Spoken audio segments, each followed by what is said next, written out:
Now the next step in the procedure, once the rail and cap is installed, is to lay out the gables in the approximate location that they will be installed.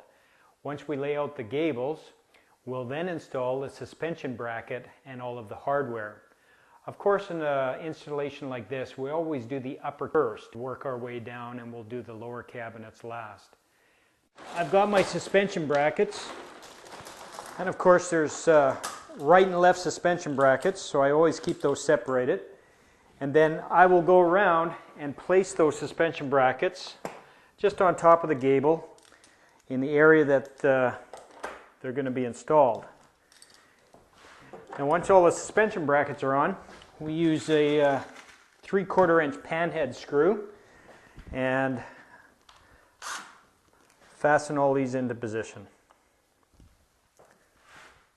Whoop.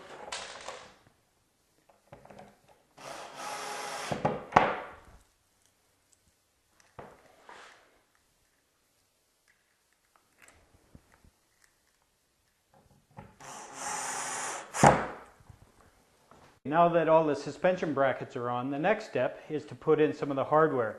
Now because this is a finished gable, one side is finished, we need to use the screw-in dowels for this.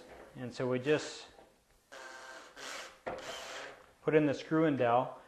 And then I usually take my drill and I back off all the suspension brackets so that this comes right out to the end of the gable.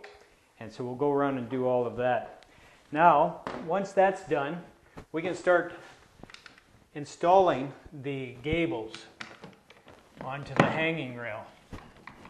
And because that's backed off, that's why that's holding a little bit. All right. Now we're going to start with this corner shelf unit first and work our way out.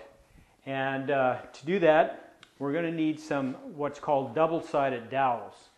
And because we're going to start on this side, I need to put the dowel in from this way over, and that way the shelf will lock that dowel and pull it. If I put it the other way, as soon as I lock this shelf into place, it will actually pull this dowel out, and then I won't be able to lock in this shelf. So it's important just to get these double dowels going the correct way.